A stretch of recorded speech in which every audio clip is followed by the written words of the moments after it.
Because realistically, in the end, you don't need a full story to get started. You just need that spark. You just need that one scene.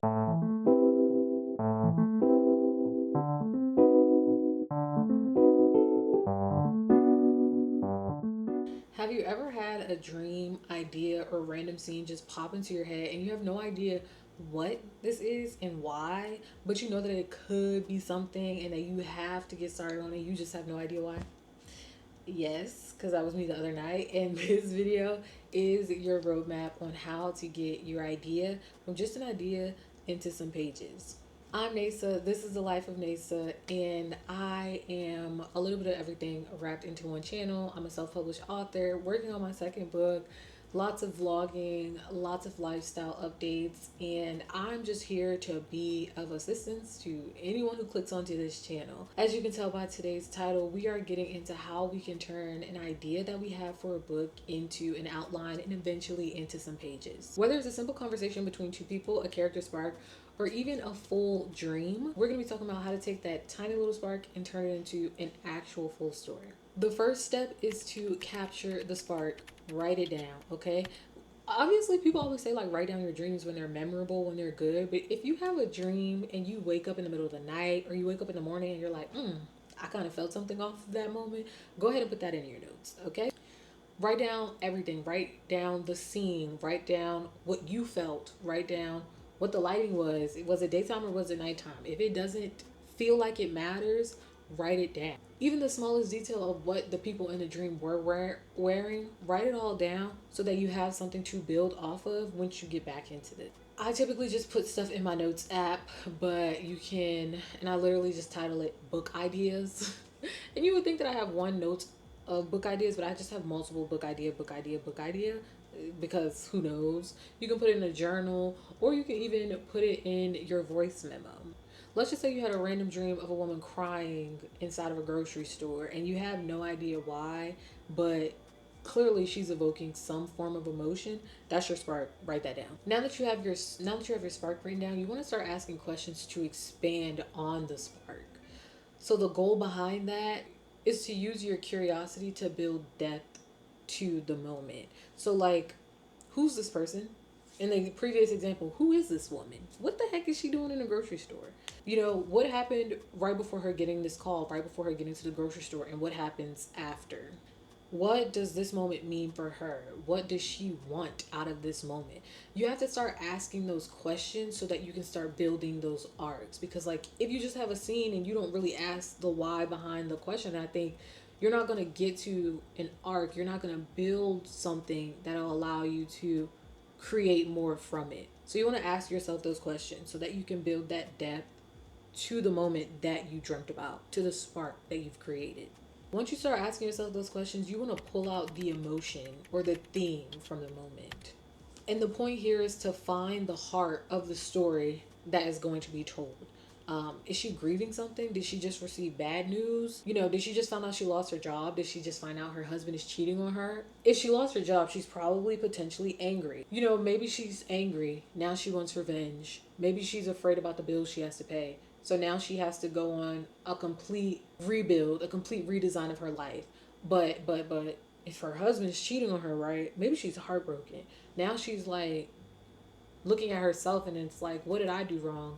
How is anyone going to love me if he can't love me? Oh, I'm falling into a depression. Oh, I have to get out of that depression. Oh, is this going to turn into a love story or is this just like a I found myself story, you know? So once you pull the emotion out of that, your plot can start naturally building toward what exactly that emotion is. And boom, now you're building a story for real. So depending on which way you lean, you want to build out the world. So like, if we know that she just lost her job, well, we need to know where she was working, what she was doing, what did she go to school for, how did she get into this business, where did she go to school, where does she find herself at now, um, what does her family life look like? If she's working 12-hour days, does she have kids? Is someone watching her kids? How's her relationship with her husband? Even if her husband is cheating on her, it's like, okay, well, how did they meet? Where do they find themselves at now? Is this going to be a romance? Is this going to be a self-help type of fiction? Is this going to lead toward a psychological thriller where now she got to go find her husband's mistress and get rid of her? You know? So like now you're able to start building the world that you want this story to take place in, because you've asked those questions and you've kind of built that arc, and you've kind of set the stage and the tone for what your story will be. And from there, you can start creating a very loose structure. You don't have to have a tight outline. You don't have to have, part 1, 2, and 3 outlined, or the exposition, the climax, etc. outlined. You don't have to do that. Just a loose structure. You can start with these 5 anchor points. Opening image or moment. What's the inciting incident that kind of disrupts what her normal life is? So like that would have probably been the grocery store call in the example case, because this probably isn't your dream. In the example, what was that inciting incident that started this off, kicked it off for her? A midpoint twist, or like something that makes the story deeper. So like, let's see, her husband cheats on her. We find out that her husband has a mistress, and the mistress turns out to be her best friend's younger sister, or something like that. Her younger cousin, or her older cousin, because like not super young, but like her cousin, her family member. Like that's a twist. And it's like, oh, okay, she was just talking about, yeah, I'm gonna get rid of the mistress, and then she finds out it's someone in her family. So like, how does that change her goal? That's like a twist that one wouldn't expect, but now we have to get into that. A major choice or a major climax. So like, is she gonna do it? She's like right at her cousin's house. Oh my gosh, is she gonna do it? Oh my goodness, she did it. What was the emotional payoff, or what was the resolution of that? Or, oh my gosh, she didn't do it. Oh, okay, my girl grew. She's not gonna get rid of somebody. Love that for her. That was very loose. I obviously just thought of that off of my head, so it's probably not good. But like, even if you have a few or a couple of those anchors, you are well on your way to building quite the story. Now that you have a loose structure and you have those anchors, get to writing, even if it makes no sense. If you have no idea where to start with that grocery store scene. Start with different versions of that scene that build upon all those steps that we've just taken, the questions that we're asking, the loose structure that you've created. Start writing and building upon what you've already worked on to get your story started. It doesn't have to be perfect, but once you have the momentum, you'll start to figure out where you're going from there. And once you have more, you can even start to create a more polished outline, one that doesn't rely on your last minute makeups, but something that you can come back to, and you stop writing for a couple of days and you realize, oh, I pick up here, and if I go to my outline, this is exactly where I am, and this is what's next. The main purpose is like to get started on exactly what's in your head, to start getting it out on paper and building that out. Because realistically, in the end, you don't need a full story to get started. You just need that spark. You just need that one scene, that one character in your head, that one conversation to really get you started and get that idea from your head onto some page. And once you have that spark, you have to be willing to explore it and take the steps to explore it in a creative way that will set you up for success. If you have an idea in your head or a spark that you're not really sure where to go with, drop it in the comments or shoot me an email and I'll help you expand on it.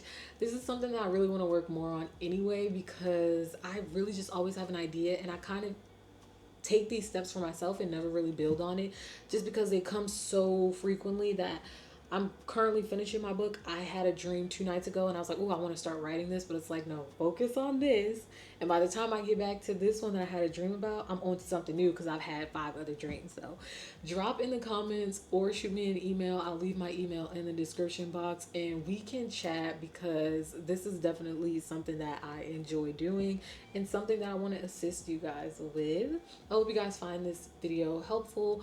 Please be sure to subscribe to my channel, like this video, let me know that you kind of like these sit down videos, because while I love a good writing vlog, like I said, am here to provide value and just share what I know. And so if I can do that in any way and you guys enjoy that, like this video to let me know.